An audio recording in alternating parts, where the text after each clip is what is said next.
Hey guys, Savage Joy here with Real Progressives. So last night I did something that I told myself I was gonna do, and then I chickened out, and then I did it anyway. I watched the entire 5 hours of the CNN town halls. Um, Parts of it were very painful. I'm not going to lie. I only support one of the people who had the 5 town halls. So I knew it was going to be boring. I knew a lot of it was going to be boring, but I also knew that some of the stuff was absolutely going to infuriate me. Um, so the first one was, oh, my husband was watching some stuff downstairs and he heard me the whole time, like, shut the fuck up, like, and just screaming. It was pretty bad. But anyway, so the first one was Amy Klobuchar. A lot of people still have absolutely no idea who that is, and I understand why, because she's really not impressive. I did, Jenna. I did. I deserve a freaking patch or a button or something. Like, I survived CNN's 5 debates. Um so the first one was Klobuchar. Um this is interesting. The I believe it was Cuomo said that she's the only person running. Well, actually, that's a lie. She's the only person on the town halls last night. So out of the 5 of them, who did not sign Bernie's Medicare for All pledge. Klobuchar has stated numerous times that she likes the idea of Medicare for All and free college tuition, things like that. But she has never actually, signed on to it and never stated, I support it. She wants incrementalism, straight up. That's what she wants. She definitely does not care that people are dying now and don't have time to wait. Um, so, uh, as far as that one goes, what else she said? She tried to, okay, I love me some Jeb Bush, okay? I don't love him as in his policies, but I love me some Jeb Bush because he is inadvertently one of the funniest mother effers around. He is so damn funny. Yesterday I tweeted something from his page that from 2016 that just says, sorry, mom. That's it. Just sorry, mom. It's not linked to anything. Just sorry, mom. so so last night Klobuchar says something where she's like, she won the district that Michelle Bachmann claimed, or something like that, and it was just like silence, and she goes, that's where you're supposed to clap. I was like, bitch, please don't take Jeb's, please clap, because that's his. So that upset me. Don't try and steal Jeb's thunder, because no. So anyway, one of the things about Klobuchar, and I guess you probably would have to watch it to really understand the magnitude. However, I don't suggest you do, because parts of it really was painful. But there were points in her town hall that she kept making these, like, they weren't even dad jokes, like they were just like really bad. I mean, bad.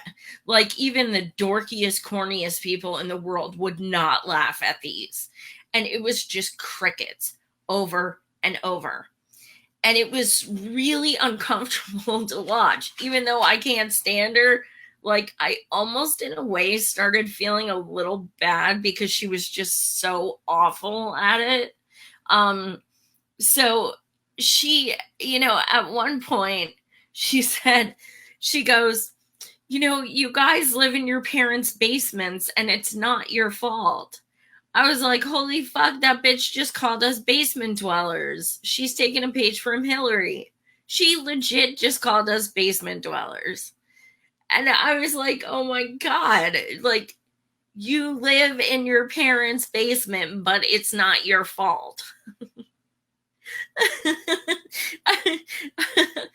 I'm still in shock she said that. I'm just kind of blown away.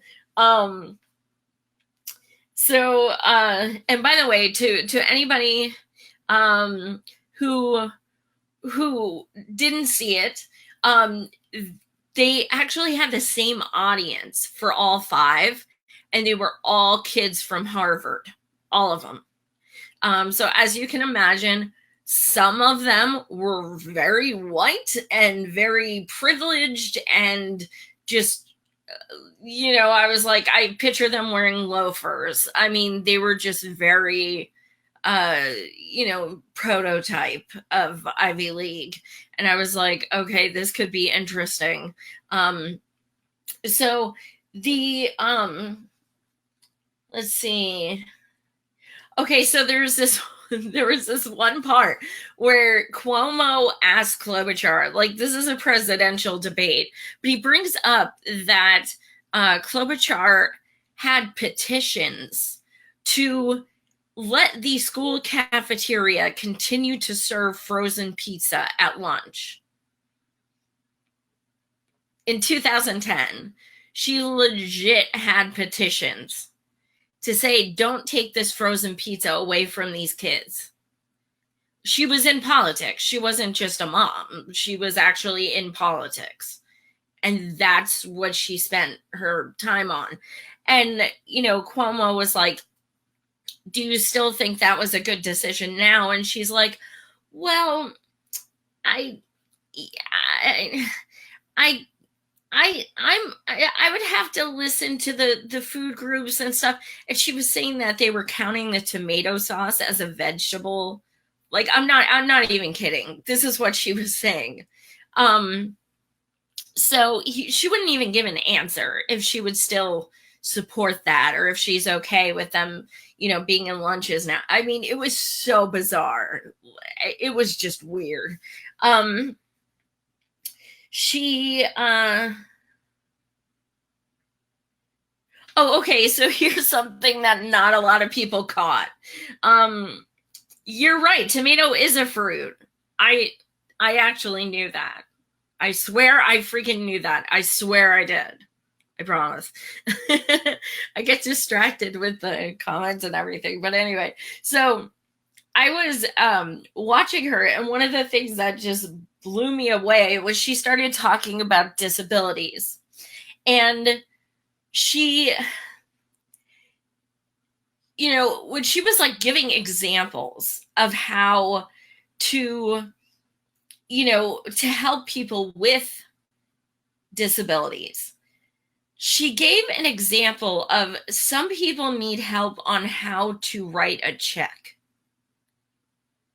That's what she's thinking of, not getting places or food shopping or getting to the doctor. How to write a check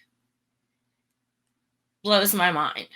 So, and then the other thing, after the town hall, she got home and she tweets, I think if billionaires on a yacht, or if billionaires can refinance their yacht, then students should be able to refinance their student loans. And it's like, okay, first of all, if they're billionaires, they don't have to finance their yacht. They buy it outright, you dumbass. Second of all, nobody wants to refinance their loans. They want them either forgiven or taken the actual percentage, which is capitalized all the time to make the payments go up and make the debt even greater. So she thought she was going to be really crafty, and come out with this like adorable tweet, and oh, she's so savage, and it backfired terribly.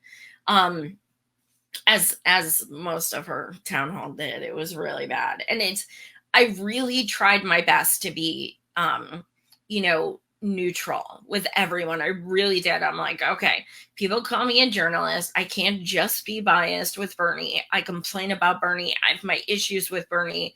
So I'm going to do that with everyone. I'm going to give some kudos if they deserve it, and so on. Amy, I thought, was the most boring out of the 5, which, I mean, I'm not totally surprised because she's pretty boring. But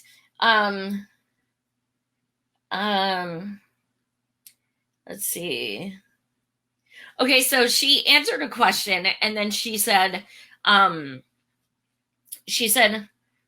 right, did I do an okay job? Like, she wanted to, like, to be given praise. It was, yeah, exactly, Brenda. That's what I'm saying. Like, I worked in student loans I worked for the PA Commonwealth for 3 years. Now, I did federal loans during that time. All day, I took calls from students and parents crying. How are we going to pay this? We took out $10,000 and now it's up to 20. Or, I have 100,000 and I can't even finish school because I can't pay off this debt as it is. Things like this. I mean, parents telling me how they're taking out second mortgages to, help their kids finish school and stuff. So no, it's not even necessarily about the loan forgiveness. It's that take all this interest off, stop capitalizing it all the freaking time, and things like that. That is what is putting people way, way, way more in the hole. I don't think a lot of people have a problem with paying back what they borrowed, but it's the fact that if you borrow 10, you pay 30. And if you borrow 30, you pay 50. And it's so jacked up, and it ruins your credit. And I mean, it's such a screwed up system. I've talked to parents just bawling on the phone. And it breaks my heart. When I was in school, I worked full time and went to college at night because I couldn't afford it. I did get a few cheap scholarships, nothing big, just, like 1,000 or whatever. But thankfully I did end up paying it off. But people are saying, well, I already paid mine off. Why should I let people not have to pay theirs off? Well, because it's, number one, it's something called empathy. Like, even though it's not going to help me, I don't want other people suffering. I don't want other people, being depressed and feeling like they're a failure because they can't, get, a job and they have 200K in debt. I don't want anyone to feel like that. Why is that? I don't understand why people think that's just so, like, it's the whole, I got mine, I did mine, you need to do yours. It's not cool. We're supposed to have empathy for people who are hurting, especially monetarily. I mean, too many people are in this situation, and I think it's really ugly to say, well, you know what? I didn't get it, so you don't either. And, honestly, I don't know, but I was thinking, maybe even in the future, if this would go through, they'd come up with some kind of rebate, like on your taxes where, okay, if you've paid X amount of money in student loans, you can claim X amount here. I don't know. It'd be worth looking into. But I think that's a really ugly attitude to have, just saying, fuck other people. I don't care if they're hurting. Exactly. Compassion. It's lacking a lot. This is not an epiphany, but yeah, that seems to be the argument against it. So the next was Warren. I know some people are totally like, Warren's my second choice. I will take a pass. I cannot stand her for so many reasons. And it's really getting on my nerves, like how people are just absolutely worshiping her like she's the greatest thing, even though all she's doing is regurgitating Bernie's policies that he's been saying for 40 years. So that's really frustrating. So the one thing, and this is not a diss, this is an observation, and I said this even before I knew who Bernie was and everything. Warren's voice is very shaky and it's very nervous, which kind of makes me very nervous, and like subconsciously I don't see her as well spoken at all. She just, I don't know how to explain it. She has like a slight tremble in her voice. And it just kind of, it makes me feel like it's not authentic. And quite honestly, it's normal to get like stage fright now and then or something, but this is continuous. It's even in interviews, and I don't feel comfortable with someone going to meet like, Netanyahu or something when you're like, when you have trepidation in your voice. That doesn't make me comfortable.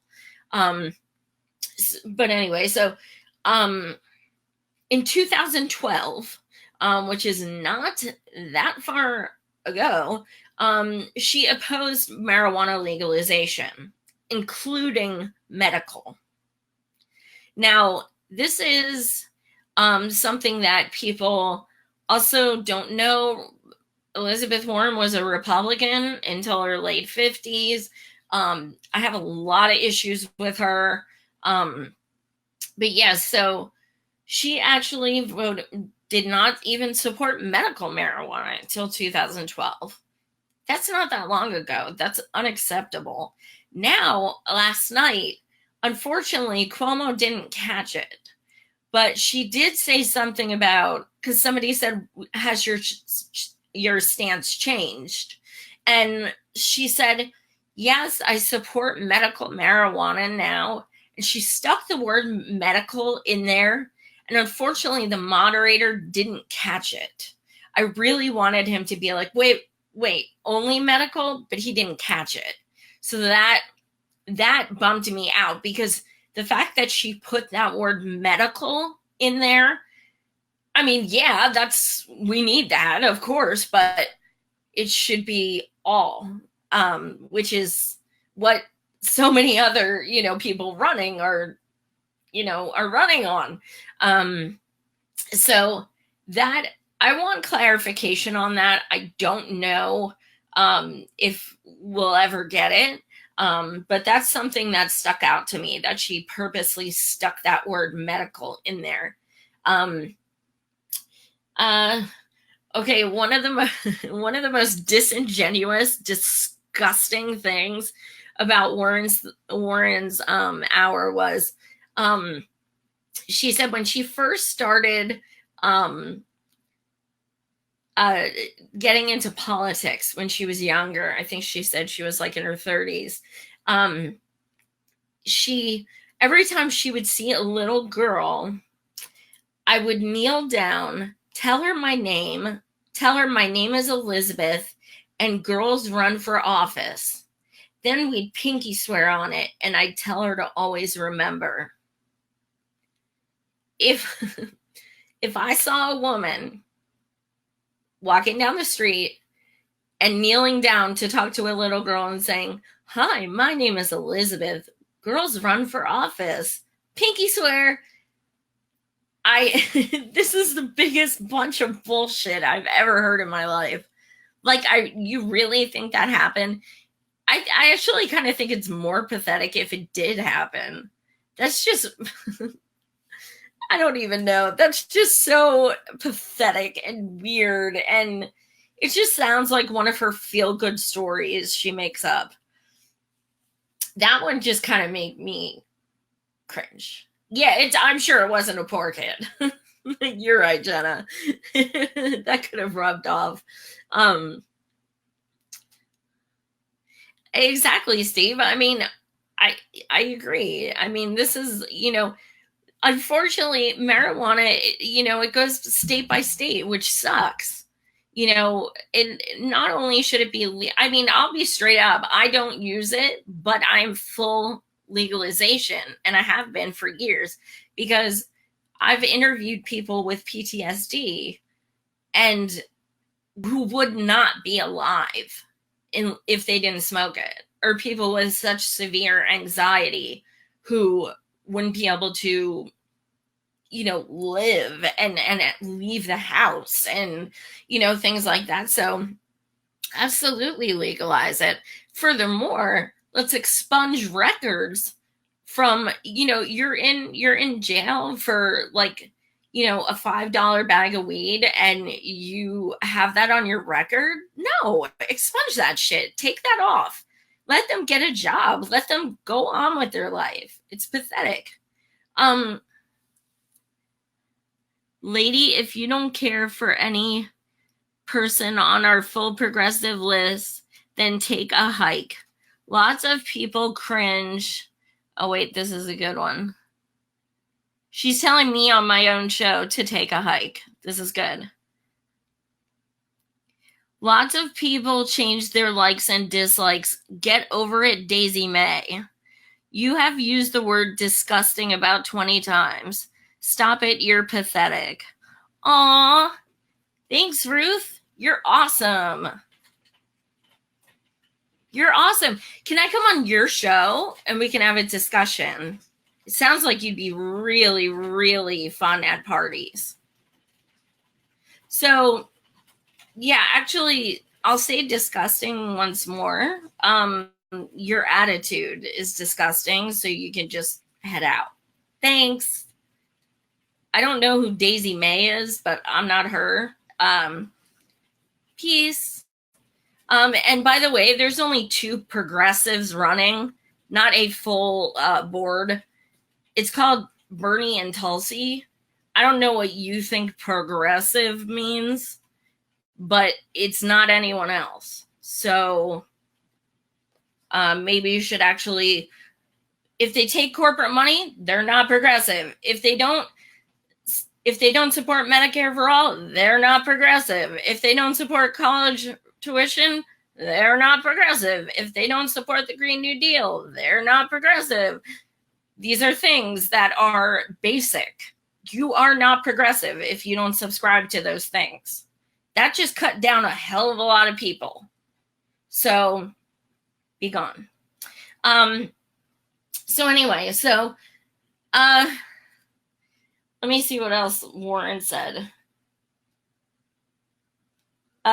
She's, as I touched on a little earlier, she's using Bernie's propositions for, her own, and she's getting props for them. Whereas if he did that, he would be sexist. And it's frustrating. I was hoping they would actually touch on this. They did before the town hall. I believe it was Chris Cuomo saying, we're going to speak with Elizabeth Warren next. She is, came out with the legislation to forgive college tuition, which was Bernie Sanders' idea originally. So I was like, yes, he got that in there. But they didn't say it to her, which I was really, really, really hoping they would. So probably one of the most frustrating yet annoying things that just reminded me how Liz does not have a backbone was the last question she was asked was, what would you change out of Obama's presidency? If you win, what would you do differently?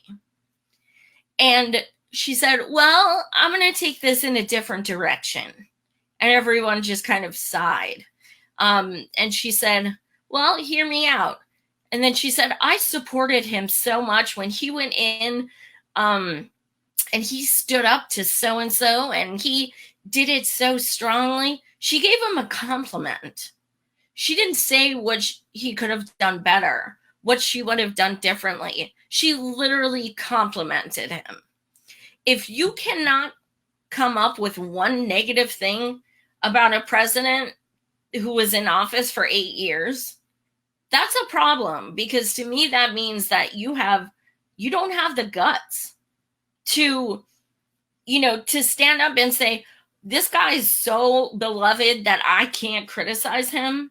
Screw that. You were asked a question. I can name 300 things I don't like about Obama. Many people can. I mean, it's just that, and that's absolutely true. I just saw a comment that said if she were progressive, she would have backed the progressive. All the things Warren is coming out with now that sound exactly like Bernie's, because they are, is just more and more offensive, because if she really stood for those things, she would have backed him in 2016 instead of backing someone who says those things are ponies and saying we'll never get them. That's why I don't trust that she'll actually put forth the effort to get these things implemented. I don't trust her. She voted for Trump's $717 billion war budget. She ignored Standing Rock. There's so many things I disagree with her on, that I just do not trust her. And I think like people have very like stars in their eyes right now because they really want a woman, which is fine. But she is like an absolute, she's just not even close to Bernie. She's not. People compare them and it's just, no. There is no comparison. She takes corporate money and always has. She said she would stop for the primaries, but she's having private fundraisers, so what's it matter? But anyway, she said she would stop for the primaries, but she already has a couple million, so it doesn't matter. And then they stated, well, if you're in the general, will you start taking it again? And she said, yes. I don't support people who take corporate money. You're not progressive, period. It's that simple.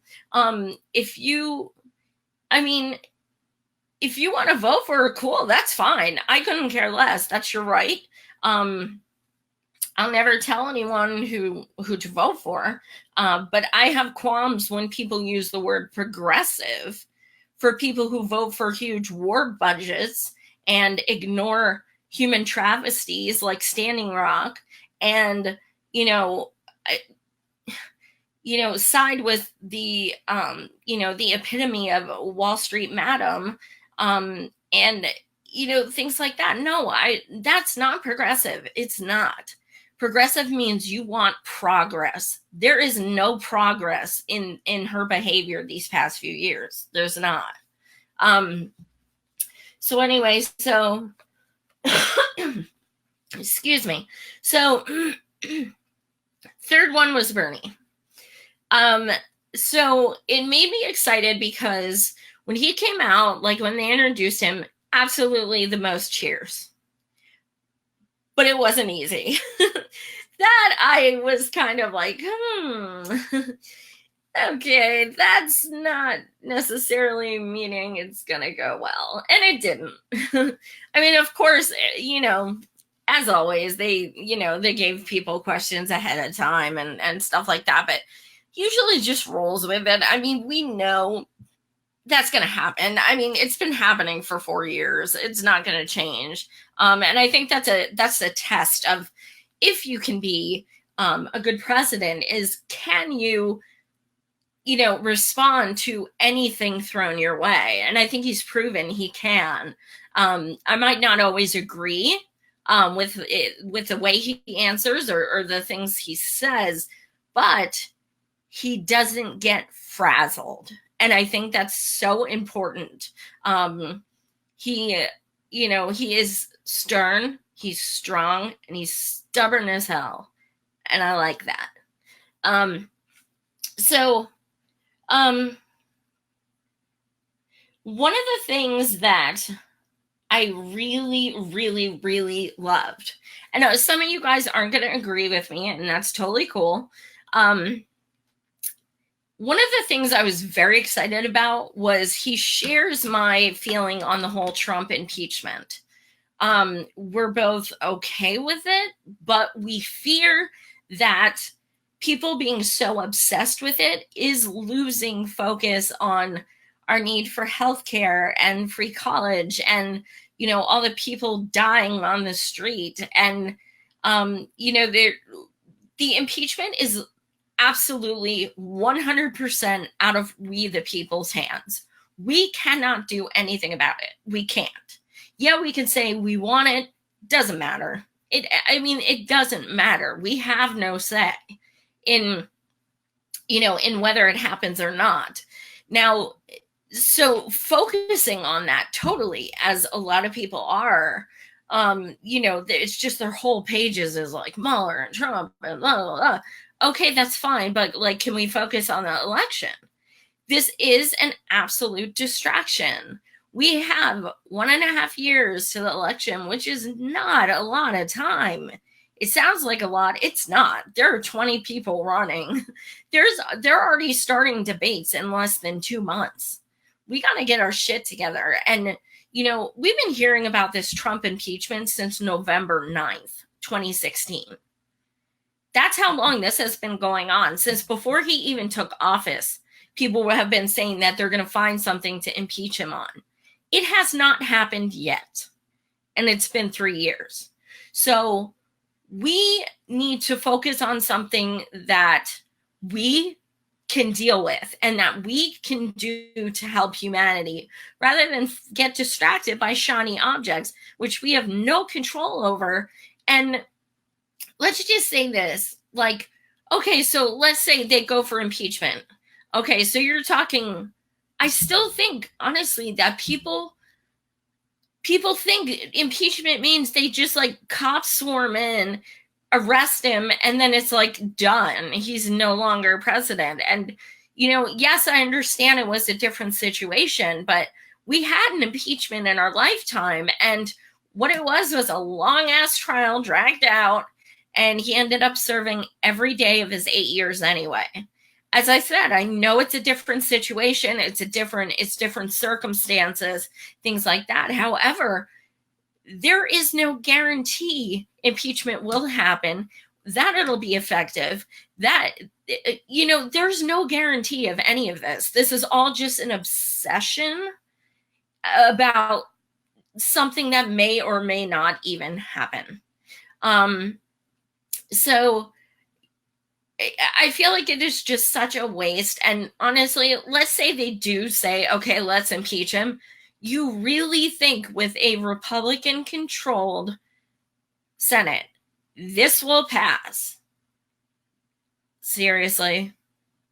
No. We are wasting our time.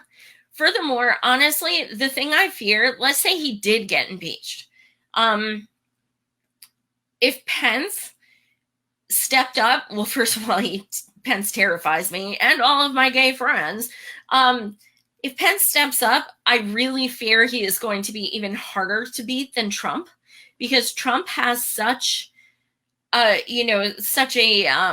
negative connotation now, and such a negative reputation, that I fear a lot of Republicans will be like, well, let's give Pence a try. He hasn't tried yet. He may be better than Trump.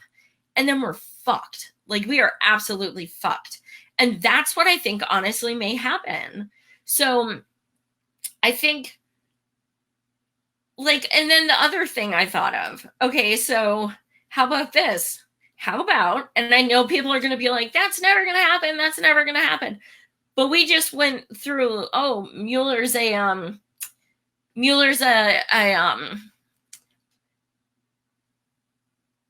sorry, I'm just reading this. Sorry, I got distracted. So we just heard about Mueller being a hero for like 2.5 years, and then he came out and said the report found no collusion. And people are like, no, if they say they're impeaching, he's going to get impeached. Well, that's not necessarily true. We've noticed that, shit can happen. So I think banking on something that's not 100% is dangerous, and I think you are going to some people will get disappointed. So I think, I don't know. I think it's all just such a gamble. And let's just say, like, there's even a 5% chance that this all goes to shit. He's impeached and nothing happens from it. He goes back to work. We are so fucked because he realizes, holy shit, I can do anything I want and they can't touch me. That would be terrifying. That would be a stronger Trump than ever before. Like the whole Mueller probe thing, Mueller, whatever the hell his name is, it was a vindication for Trump. He was like, see, I told you we didn't collude. It said we didn't collude. So trying to impeach, if we don't impeach, it's another vindication for him. He's going to treat that as so-called winning. And that's dangerous. That's really dangerous. So anyway, back to Bernie's town hall. I was really glad that he shared the same, philosophy as I do on that, because I feel like we just don't need any more distractions. One of the things that cost us in 2016 was not just, the cheating, but the fact that people were consistently just like, Trump, Trump, Trump, Trump, and they never said what they stood for, only what they stood against.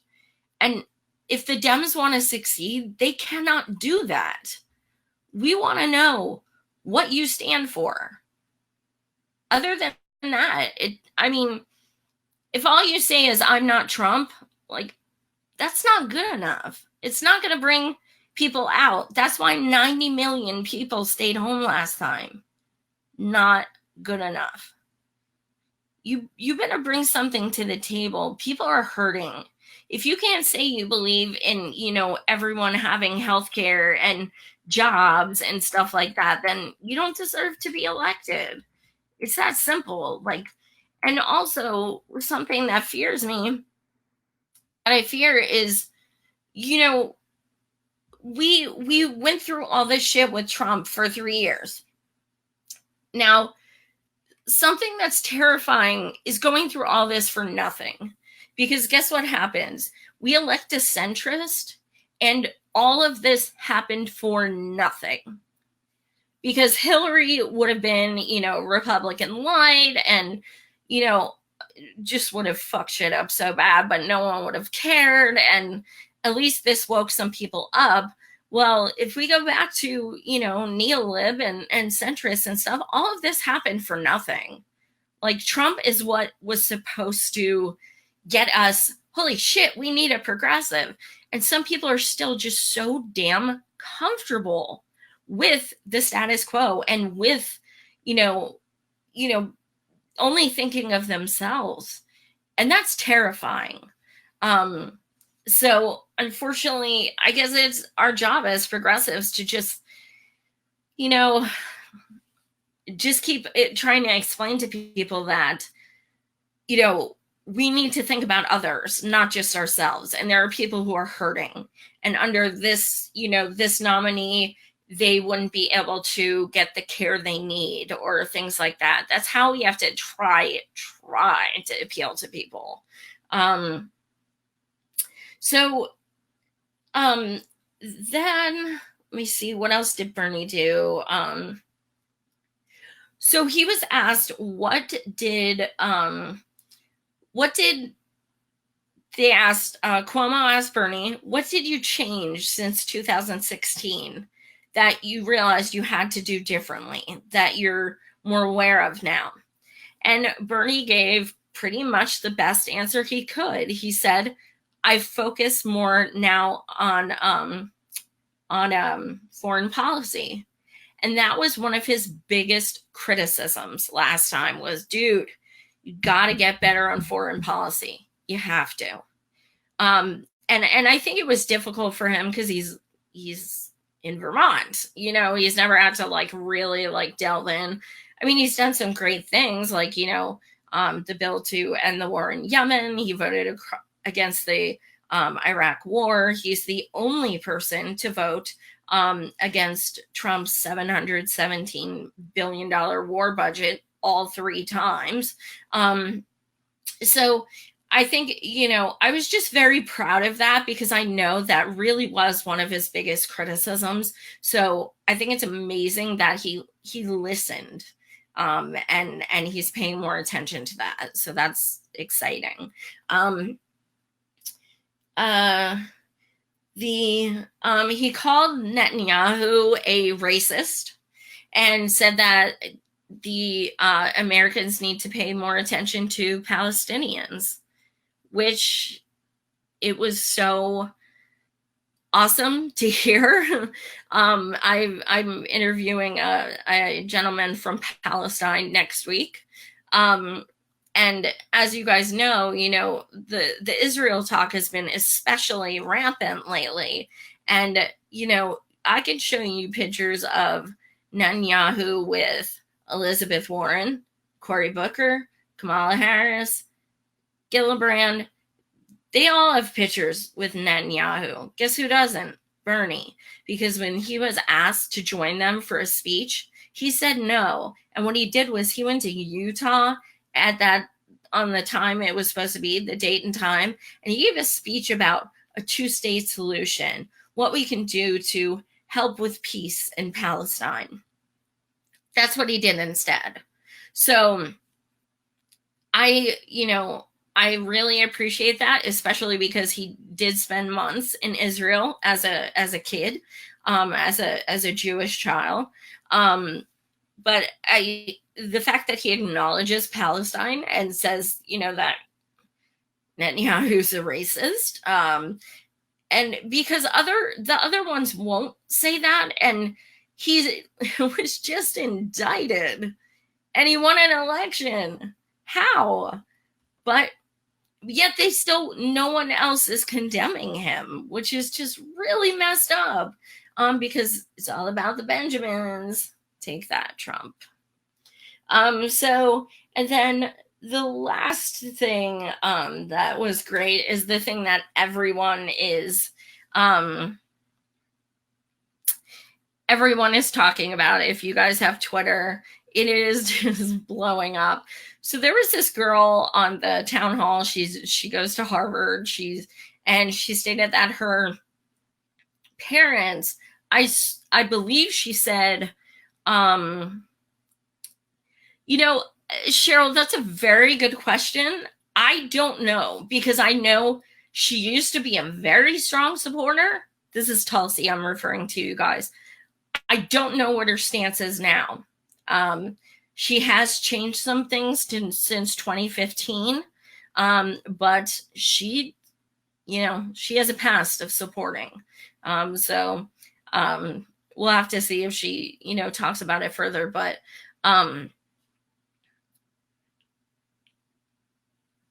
so the thing that everyone's freaking out over. Okay, sorry guys, I keep getting distracting. Brenda, so I am Burn and Turn 2020. Miss Nina is my dream VP. I actually met Miss Nina for the 4th time last Sunday, and I have it on video on my Facebook and Twitter. I actually said to Nina on video, "Hey Nina, we're Burn and Turn 2020, let him know." And she goes, "Burn and Turn?" I said, "Yes, let him know." So she knows. We want her ass in there. But yeah, Bernie did say that his VP would be younger and a woman. He did say that. So to me, that means either Tulsi or Nina. I don't think Miss Nina wants the job, to be quite honest with you. I hope Tulsi and Bernie are working together, and I hope that she, gives him the her delegates, and they just run together. That's what I'm hoping. I'm not going to be presumptuous. I refuse to be, because we've been duped before. So anyway, so yeah, the number one thing people are talking about on Twitter is this young girl stands up and says that her parents, I want to say it was Saudi Arabia, escaped. She stands up and tells Bernie, my parents fled Saudi Arabia because of all of the socialism and what it has done to destroy people's lives. And it was, Bernie looks straight at her and he goes,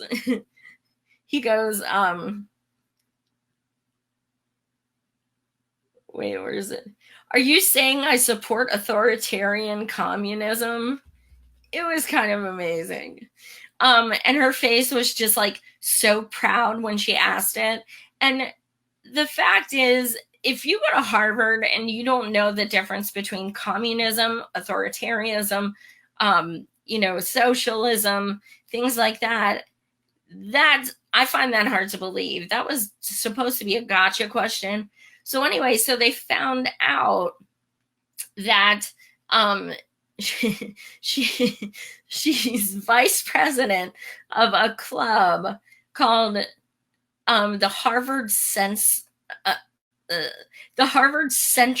Club. Like, that's a thing.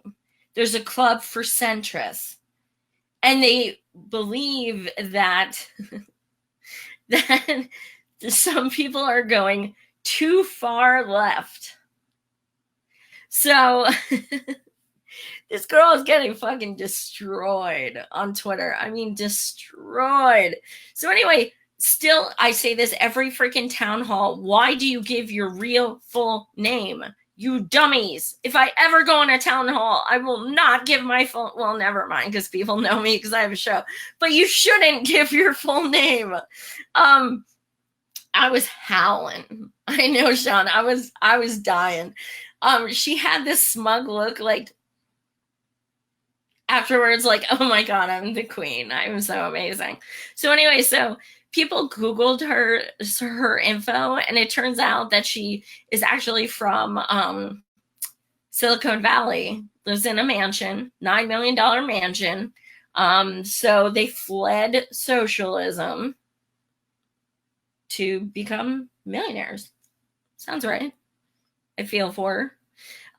So yeah, that was the takeaway.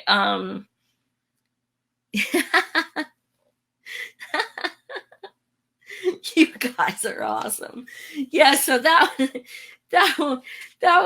was just about, I mean, they should know that burners are about receipts, and you come out saying shit like that, we're gonna do homework. And I don't approve of doxing or anything, so, but I mean, come on. That shit, I mean, she was begging to have that looked up. I mean, she was begging for it. So anyway, so then we had Kamala. Also, so here's something interesting. My husband is not political. True story. I know it's crazy, but he's not. So he's watching the town halls downstairs because I tell him I'm taking notes. I want to concentrate. And after Bernie's, so he watches all 5. And after Bernie's, he runs upstairs and he's like, they're asking him harder questions. I don't understand this. They're setting him up. They're saying opinions and snide remarks in the questions. This isn't fair. I don't understand. And I'm like, okay, so my husband doesn't realize that they do these things because he's just not involved. So it showed me that even someone on the outside, lack of a better term, can see that they're doing this stuff. It's not just me as a Bernie supporter who's like, oh my God, whatever, they're trying to set him up. No, other people do notice it as well. So, I just wanted to point that out because it's people notice it. So next we had Kamala. So one of the things I talked about Elizabeth Warren's kind of like anxious voice and her, jittery idiosyncrasies, but Kamala actually, like, I've I shouldn't say what I'm about to say, and I'm not accusing it. I swear if someone quotes me, I will be livid, because I'm not accusing her of anything. But the way she and I've heard other people say this, the way that she talks it reminds me of someone who's on painkillers, just because it's very like slow. And it's like it takes her a minute to process things. And again, I am not saying she like takes them. I'm just saying I don't know what else to compare it to. But she doesn't have good reflexes. Like if she's asked a question, she will look down and go, well, I think what, and she just really has to think about it. Which is fine if you're a thoughtful person, but she's not. So you have to be kind of, you have to be quicker if you want to be president. So she does laugh. You are so right, Carrie. She laughs. Absolutely. She laughs all the time. So that was just like my impression of Kamala, because I've honestly never watched her more than like 5 minutes, because I can't. I just build more schools, less jails. Like that's all I think of, and it makes me just cringe. So what she said was, she was asked, do you believe in free college? Her response was, I will make the student loan debt 3.5 interest and make the financial aid application shorter. So what she was asked is, are you going to match Bernie and Elizabeth's plan to cancel student debt, make college tuition affordable or free, depending on income? She stated, I'll lower the interest rate to 3.5%, and I'll make the financial aid application shorter. That's supposed to be comparable.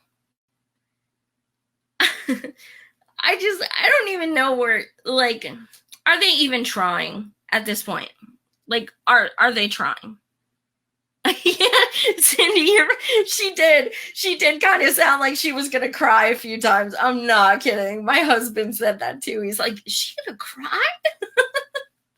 Probably. I don't know. Oh my God. Yeah, she's good at that. You're right. She answers with no answer a lot. So yeah, I thought that was a great answer. Make the application shorter. So she said healthcare is a right, not a privilege. I feel like I've heard someone say that before, like a billion times. It sounds kind of familiar. I wish Bernie would trademark that shit, because our campaign would be funded. She really said healthcare should be a right, not a privilege. Why didn't Cuomo or it was Don Lemon, why didn't he call her out? Well, I know why, but damn it. Let me see if I can read my writing. So she was saying, remember how she was on the first town hall and she stated something about, I support Medicare for all, and then the next day walked it back and said she wants to keep private insurance companies employed and things like that. Then it happened again last night. I've read the Medicare for all bill. Apparently she hasn't, even though she signed it. Because Don Lemon made a question about, stated, do you support Medicare for all? And she said, I do support Medicare for all. And then she said something about the private insurance companies, and Don Lemon was like, that's not accurate. I have it here. That's not accurate. And she goes, it's not? Wait, what? Wait, it's not accurate? And they had this whole like no, it's not accurate. And I was like, dude, the talking head just schooled your ass on a bill you signed. That's not good. So that's why she thinks she's actually saying things that are true, but they're not, which shows how little interest she has in helping people who are hurting. Yeah, it was funny to see a few seconds of back and forth, like, no, that's not accurate. Let me see. So I forgot to mention Bernie. One of the things that's trending is like Bernie and Boston bomber or some stupid shit, because he stated like last week that he would support people in prison getting the right to vote. And a lot of people do support that. To be honest with you, I'm kind of ambivalent, which is really weird because usually I have an opinion about everything. But I'm kind of like, I'm cool with it. I don't know that I'd go out of my way to like protest for it. But I 100% understand why Bernie took that stance, because he feel like, okay, let's talk about the millions of people, specifically people of color, who are in jail for like, possessing a joint, and they can't vote, and they shouldn't be in jail to begin with, or they can't afford cash bail or things like that. So I get it. Like, if Americans have the right to vote, that means Americans have the right to vote. I totally get it. But then, somebody asked, well, does that mean everybody in prison votes, even the Boston bomber? And he goes, everybody means everybody, you know what I mean? But then they went to town on it. I mean, it's like Bernie and the Boston bomber. Bernie wants serial killers to vote, and and turn into this whole huge thing. And that's why I'm kind of like, I'm just kind of like ambivalent in a way. Like, I guess, I don't know. I'm cool with it either way, I guess. But yeah, people went batshit crazy over it. But the thing that people are not realizing is that Kamala actually said she'd be open to discussing it too. So that's why I'm glad I watched all of them, because I can compare. After Bernie was on, he asked Kamala and Buttigieg questions about Bernie's answers. So I can actually follow up to people who are like, oh my God, Bernie's, supports the Boston bomber and stuff. And I'd be like, actually, Kamala does too. Maybe you want to watch her town hall. Kamala also said people were saying Kamala's open to reparations. She is not. She is open to the bill, which Bernie is open to, that supports the discussion of reparations. So whenever Bernie gets hate with that shit, Kamala feels the same way on that too. So it's very obvious that people only look at Bernie for things and they don't research their candidates. But she said she feels the same way as Bernie on both those things. So let me see. The trans community as a whole is very upset with Kamala. Well, Cheryl, that's a great point too. Death row people getting exonerated. That's a great point. Absolutely. And in some states, you can't vote when you get out of prison. Now that I don't understand. That, like, you've served your time, you're out, you should be able to vote. And the funny thing is, I saw the 13th. Oh my God. Everyone needs to watch that movie, the 13th. Woo. That's something that is really, yeah, you guys are so right on. You guys get it. You really do. You guys always amaze me. I usually just come on and rant, and you guys have such an awesome perspective, except for that lady who was mean and called me names.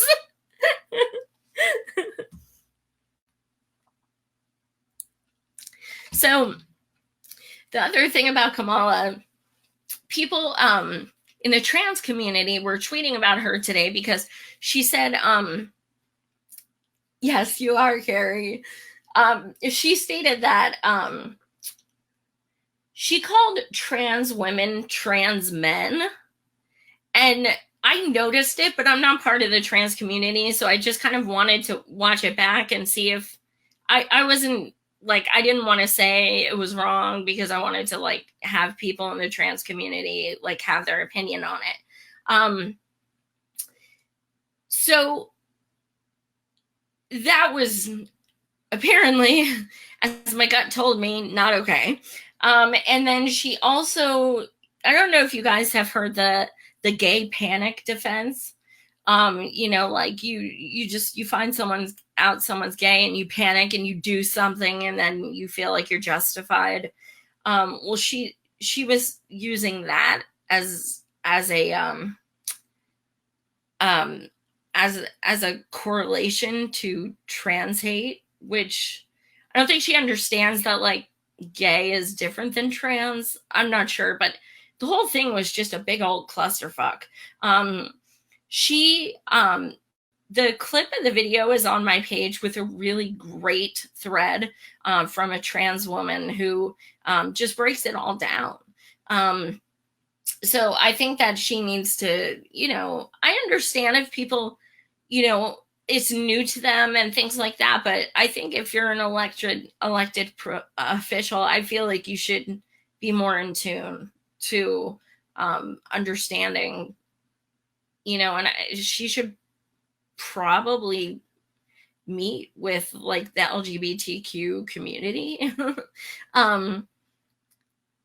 So let me see. Okay, so the next was Buttigieg. This was the one I was most nervous to watch because I just felt like my hand was gonna fall asleep just writing so much shit about him because he's Buttigieg. So one of the things, I have a lot of reasons I won't support him, but one of the things I've noticed lately is he talks a lot about his God. I believe in separation of church and state, and that shit's not gonna fly with me. I don't care what religion you are, what spirituality you are, but I don't want to have church sermon where we're talking about universal health care. And he's there, you know, he's talking about, he's being asked questions and he says, God doesn't have a party. Are you like, that's what it comes down to? You're saying that we're all one because God doesn't have a party. So you're admitting there's no differences in between the two parties. Absolutely, you're right. There's no difference. So yeah, that I'm not a fan of that. I don't like that shit. So I don't know how up you guys are on Pete and his gentrification bullshit from South Bend, Indiana. I actually had the woman on who's running for his seat, his mayoral seat, and she is awesome. Her name is Regina. It's on YouTube if you want to see it. She is so awesome. She's a Bernie delegate. She is a school teacher. She is an African-American woman who straight up testifies about how bad the school system is and how gentrified that area has become in those 8 years Pete was mayor. It's incredible to look at the statistics of how that town has absolutely just went like just plummeted. It's incredible. So I definitely recommend watching that video if you want more info. I also have a number of articles which talk about, you know, the harm he did to the Black communities.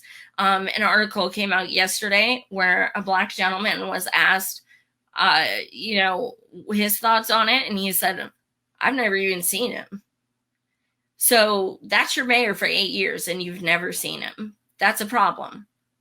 So he was just incredibly harmful for Black people, and he also Um, I don't know how familiar you guys are with the cop, but they had the first African American police chief, and he demoted him. He fired him, not demoted, he fired him. And there are tapes of other officers calling him racist expletives, and they still kept their jobs. When Pete was asked about it, he said all lives matter. He said he didn't understand that that was a wrong thing to say. So basically, dude speaks 7 languages. He doesn't understand that saying all lives matter is a bad thing to say. Really. So by him standing by cops and not black people, that alone, no, I'm done with you. That alone, you should be canceled. Like, you. And there are so many people of color who are waking up to this and like finding, I mean, there's so many amazing articles coming out. Like, anyone who doesn't want poor people of color, anyone hurting in any kind of, any kind of austerity, if you'd be down with that, like all the harm he's done as mayor, I can't even fathom what he'd be capable of doing in a country. Furthermore, that's the only office he's held is mayor. So not even Senate, Congress, nothing. So mayor, you don't know how government works. You only know on a local level. That's all. That's all you know is your city. How do we know that you're going to know 50 different states and, like all the different protocols and all the different laws and rules, and you're not going to know those things, and we don't exactly have time to teach you. So I interviewed this one guy who's running for governor in West Virginia. His name is Stephen Smith. He is awesome. I freaking love him. And he was one of the people at Harvard, or excuse me, it was Yale. It was, now I can't remember. It was Harvard or Yale. But he started this, this gentleman, Stephen, he started this thing to organize events and rallies to get kids free school lunches. And it became this whole thing, at an Ivy League school. So it was awesome. They literally were able to feed thousands of lunches to these poor kids. And Pete Buttigieg and his crew of yuppie white dudes decide to walk by and taunt them and make fun of them. And in his book says he mocks them and calls them SJWs and insults them. So anyone who's okay with people mocking those who are trying to help others, that shows what kind of person you are. I mean, that's just so disgusting. Amy, okay, here's the thing. Yes, this is one of the most disturbing things about Pete. I have a lot of grievances with him, but he does, I forget what he calls it, but he has something where it's essentially he wants to bring back the draft, essentially. That's about what it is. It's like he wants all kids coming out of school, like when they're 18, to put a year into some kind of service. And it sounds scary because anything man, I don't know. But it actually, interestingly enough, it has the same exact name as something that went, a program which transpired under Hitler. I'm not saying that's why, he picked it or that he supports Hitler. I'm just saying, like, it has the same name. No, it's not Peace Corps. No, it's not Peace Corps. It's something he's coming up with. And it does not, I wouldn't support it if I had kids. I think that's a choice. That is a choice. Yeah. So, but back to the gentrification. So Pete was asked, what have you learned from the fallout of demolishing all of those homes in South Bend? What have you learned from it? He had this plan that says 1,000 homes in 1,000 days, where they literally demolished 1,000 homes in 1,000 days. Many homeless people were sleeping in these homes because they were abandoned, and they demolished them all. For what? I don't fucking know. Just to be assholes, I guess. And so he was asked, what did you learn?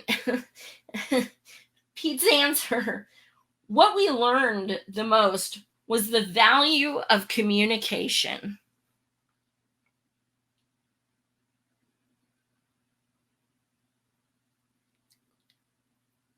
The value of communication. Meaning you should have asked the people of color and the poor people that whether or not you should destroy places that they're squatting in.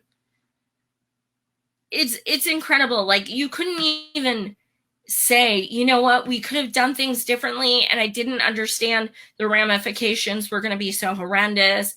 Nothing. Communication.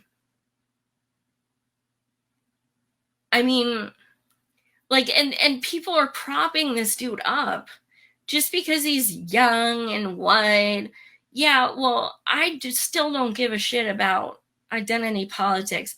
People were obsessed with that shit in 2016, and it gave us Trump. Because I like Bernie, but I want a woman. That's one of the reasons we got Trump. Because they would rather vote for someone because she's a woman than vote for someone who would actually be better. So yeah, I mean, Pete has to go. He's just. Oh, and furthermore,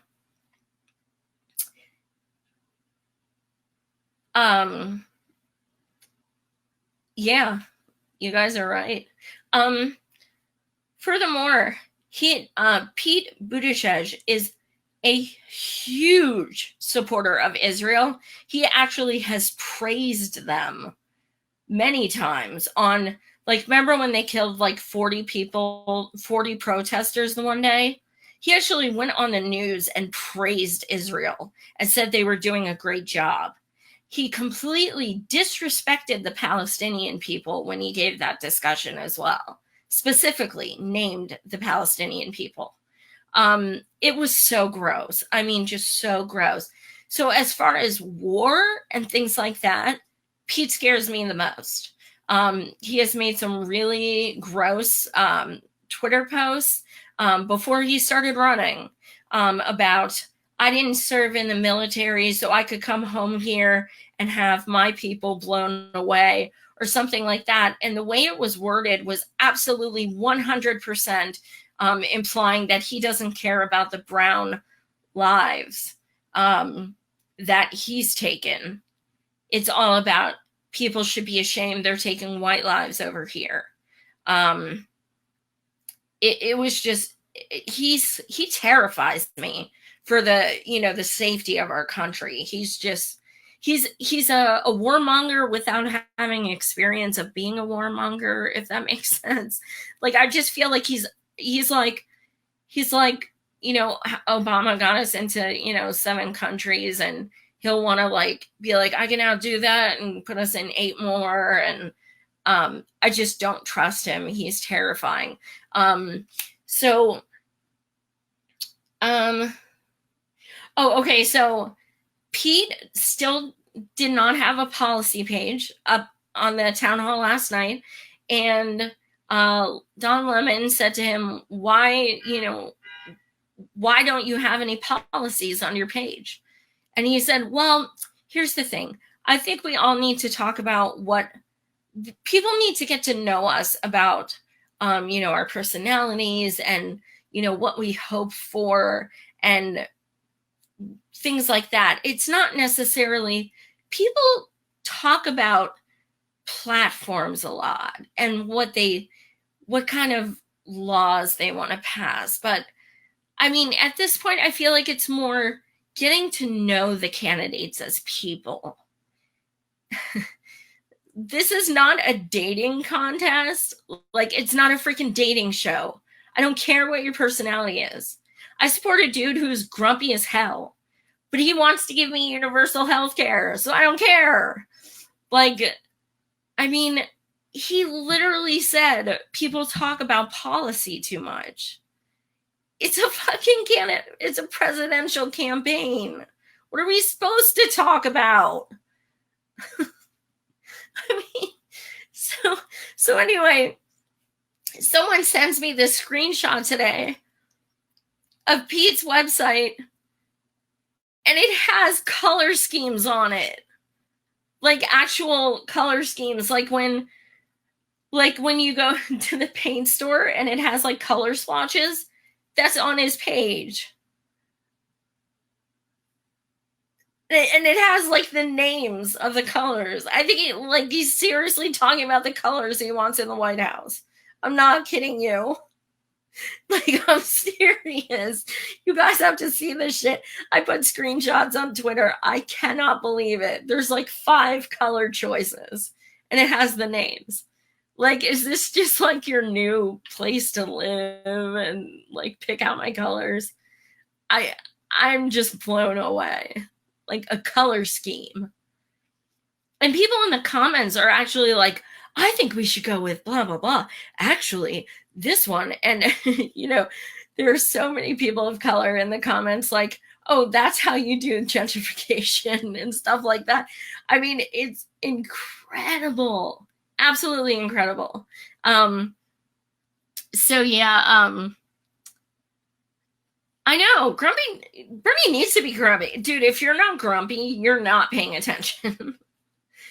You know what, though, Lance? I don't think SNL will spoof this shit because they're so chivalry that I don't see it happening, unfortunately.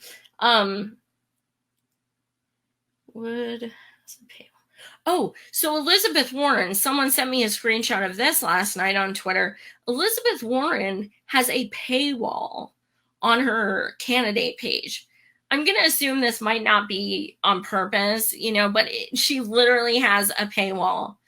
One of my viewers was trying to look something up, and he's like, I can't get through. There's a paywall. It said I've looked at this site too many times, and he screenshotted it. They're like, she's like pulling some kind of New York Times, like, you've already, you know, looked at this site X amount of times, now you have to pay for it. I'm going to assume it's by accident, but it's still pretty funny.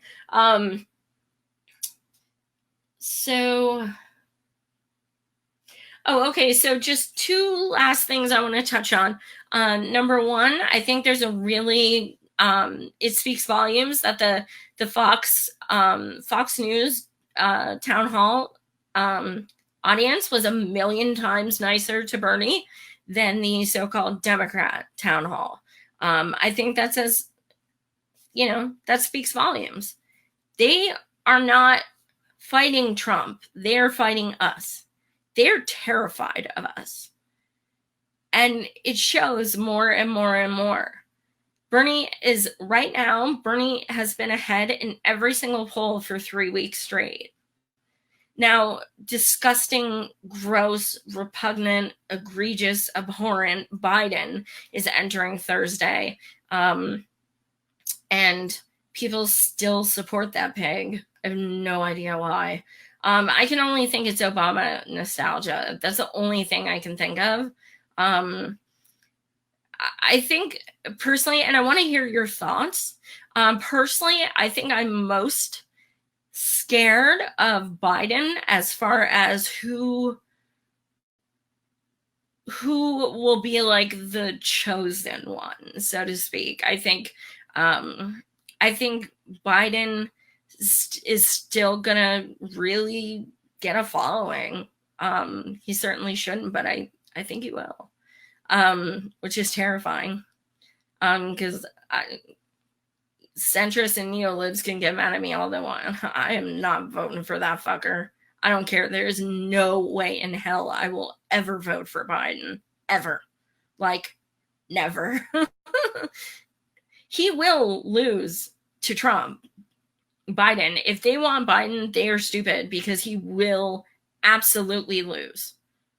So he's kind of the one that I find the most threatening at this point, just because of the people who, defend him so much and say that they're going to vote for him just to piss us off, essentially. So yeah, I've covered a lot, guys. I hope this show was worth my 4 hours of misery. At least Bernie broke it up. I had 2 years of cuckoos and 2 years. Oh my God, that's so accurate. I had 2 hours of cuckoos, 1 hour of Bernie, who's like only semi-cuckoo, and then 2 other hours of cuckoos. So yeah, I hope you're right, Jerry. Biden,